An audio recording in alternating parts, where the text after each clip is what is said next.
Is Georgia ready for Texas? I feel good about one side of the ball, and oddly enough, that side of the ball is not the defense. Chris Gordy, Locked On SEC, joining me. Look, I still like Georgia. I still see the potential there, and haven't gotten around to making a pick on this game yet because it's still early in the week, but Texas has flipped to being the favorite, according to our friends at FanDuel, Chris, because Texas has been the more impressive team so far this season. And I said going into Red River last week, Texas's defense is the most underrated unit in the entire country. I think they showed that against Oklahoma. I think the Georgia offense has found its groove, but how concerned are you with the Bulldogs defense? Yeah, it's a little concerning. It's funny. Their sack numbers kind of came down a little bit last year, and it was kind of unusual for Georgia. But they've always kind of been that team that is top 5, top 10 in points given up. Per game. They're always, it's all you always look up and it's like Georgia only allows 7 points a game or 9 points a game. Well, this year that's Texas, and Georgia's given up about 17 and a half a game, and that's got them, I think, 20th in the country. But it's like, I don't know, 6th or 7th or 8th in the SEC. So it's funny, like they're way down there. But I think you just look at the schedules and say, look, Georgia's played a much tougher schedule. They've played Clemson, who gets better week by week, looks like one of the best teams in the country.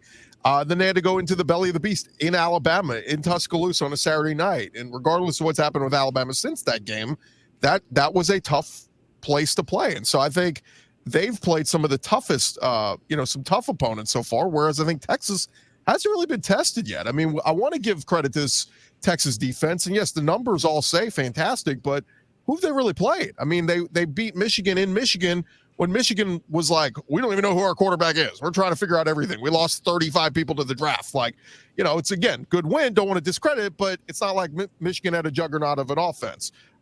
Same thing with Oklahoma this past weekend. Oklahoma is in an identity crisis. They don't know who their quarterback is. They can't get anything going on offense. So Texas has done what they needed to do, but this by far is going to be the best offense that they have seen, and particularly best quarterback they've seen so far this year in Carson Beck. And that's where I think this is a true test on a week where they just lost one of their safeties, Derek Williams, for the season.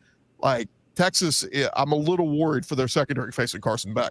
I agree this is the best offense they've faced by far. I don't think that's a particularly hot take per se when you look at the schedule. I do push back on the who have they played narrative, because if you have a really good defense, Chris, when you do play the schedule that Texas has gone up against, what more could you ask for? Like, if Georgia had played Texas's schedule, how different would those defensive results be? I look at the way the Longhorns have played on that side of the football, and I love what they do in the trenches. I'm with you that the secondary's more of a concern, but that's, relative to the rest of the team. But I think that front four for the Longhorns, I think it's nasty. Yeah, and that's fair. I mean, they're getting after it, and they're doing their thing, and obviously some big recruiting wins the last couple seasons that are really producing. Anthony Hill, if you remember, he was down to A&M in Texas, and it was a real battle between the two, and he ends up at Texas. And look, how good is that game going to be last week of the regular season? If trends continue, Gordy, that could be. Oh, well, boy. I still think even if A&M loses 2-3 games, they're still going to treat that like their Super Bowl. They're going to put everything they have in to try to beat in Texas. But Colin Simmons was a big win for them. He was a big 5-star D lineman that was torn between LSU and Texas, chose Texas, and he's having a monumental freshman season for them so far. So, I really like the pieces they have up front with Texas. But again, they can only play who's on their schedule. But let's keep in mind, when they were the SEC office was divvying up schedules, Oklahoma got the brunt of it. Texas's schedule yes, they have Georgia this week, but they don't get Bama. They don't get LSU. They don't get Ole Miss. They don't get Tennessee. They don't get Mizzou. They got the easier side of the SEC schedule, and that's where I say, great, you beat Mississippi State and you beat Oklahoma, who's a rival. You were going to have to play them anyway, but let's see what you do against some of the better offenses. And I even heard Kirk Herbstreit said, keep an eye on that game 2 weeks from now when they have to go to Vandy. This is a much different Vandy team. Diego Pavia, the way he's playing, you didn't think Texas, when you looked at your schedule, the trip to Vandy might be a tough one. But no, this Georgia team is going to give Texas the toughest test yet this season. When I look at Georgia's game against Mississippi State last week, was not as close to me as the final score indicated. And Georgia got up big. Mississippi State, to their credit, they're starting to find some things on offense, perhaps with Jeff Lebby in his first year. Nobody had big expectations for the Bulldogs this season. But, hey, they played a really strong second half. They put up 21 points against Georgia. And look, did it mean anything at the end of the day? Was it ever a serious upset threat? No. The difference, Chris, and why I just have a question or two or three about this Georgia defense is Kirby Smart's defenses didn't used to allow that. Like, even though you can say, the points didn't really mean a ton, they didn't used to allow those. It used to look more like Clemson in week one. And I just wonder what's going on. Of course, there's the noise around or outside the Georgia program with the off-field incidents. I don't know if that's seeping into the locker room. I don't know if it's a personnel thing. I don't know if it's a coaching thing. I don't know. I don't know what to make of Georgia on the defensive side. Well, they've had injuries.